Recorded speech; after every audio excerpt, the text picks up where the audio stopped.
Alrighty, hello everybody. Today I'm going to show you some stretches that I like to utilize in my day-to-day life. I work on my feet for hours every day and I get pretty tired, so I like to do these to release my hips, my back, my shoulders, everything. And although they don't completely reduce the pain, they help.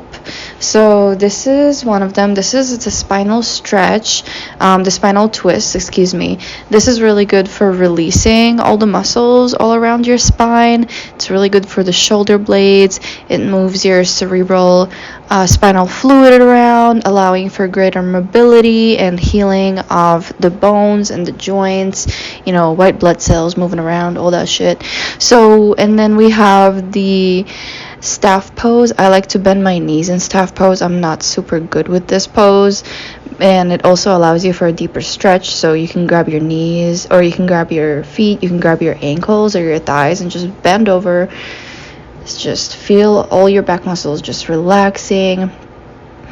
Next one I like to do is just this one-legged twist. Hook your elbow while you're sitting in a one extended leg position. The other one is going to be bent, and then look to your side. Don't twist all the way around because that might be a little too intense for your spine. You don't want to cause any injuries. And then we're going to do the same thing on the other side. Make sure your back is as straight as you can. Try to create the nice straight line all across, and try to align your shoulders to have them on the same level as well. It's all really good for your alignment at any point when you're sitting, standing, doing anything. Then we're gonna do this diamond shape. This is also really good for your back. It's also really good hip opener. Again, I get really tight in my hips from standing, so I have to make sure I move them around when I can. You don't have to grab my feet like I'm doing here. You can also grab your knees or your thighs. Why do I keep saying knees? Your thighs and your ankles. Now I'm doing a little bit of a froggy position just to help myself align into this next pose. This is I forget what this one is called, but you basically have to have your feet planted on the ground, stand as wide as you need to, and just push your elbows to your knees to push your knees out. You're gonna get a really nice extension in your hips about when you do that.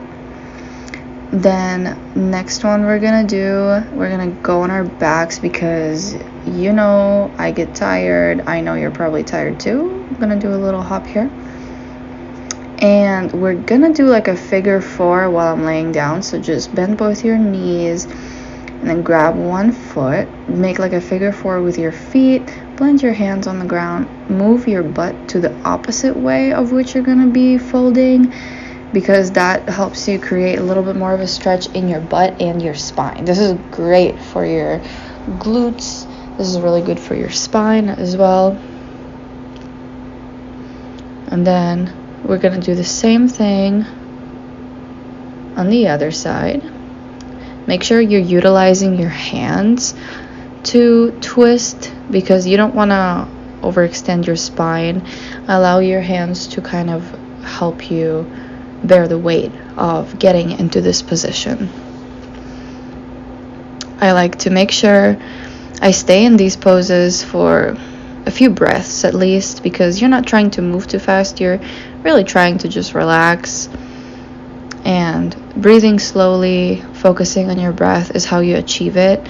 I always think to myself that if I don't have 30 minutes to practice, I'll do 5 minutes, because we're all pretty busy. We don't have the energy to do everything in one day. This is a supine twist. I'm pretty sure this one is pretty popular among people. You're just gonna straighten one leg, the other one is gonna bend on top, and then you're gonna twist and have your face the other direction. You also want to make sure that when you are twisting and you have your shoulder on the ground, try to make sure it's touching the ground as much as you can, and if it's not, then try to come out of the twist a little bit to make sure it is touching. Again, it's better alignment when you do that. It's better for the body as a whole, for your bones.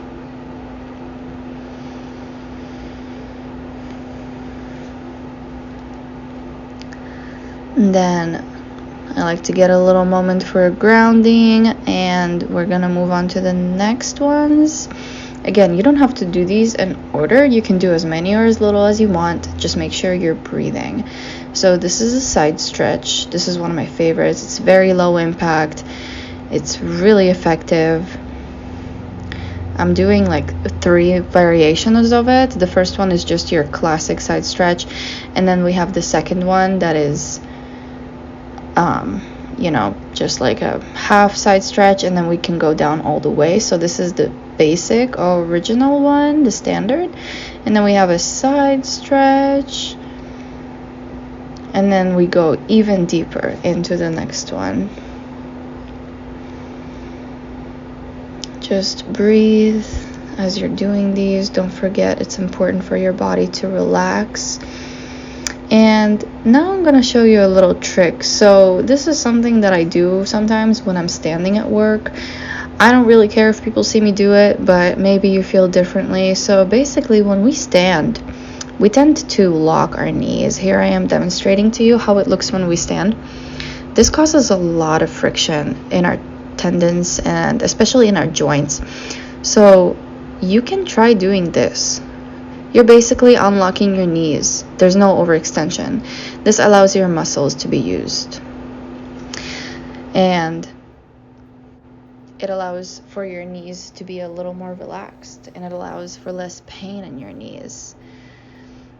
Overall, I would say doing all these stretches as much as I can, as much as I have energy, it really helps me recreationally take care of my body. And I wanted to share these with you because, living is not easy. Being a human being is hard, and we all have to work. So I like to take care of my body as I'm going about my day-to-day because I'm trying to live a long, happy life. Thank you for watching.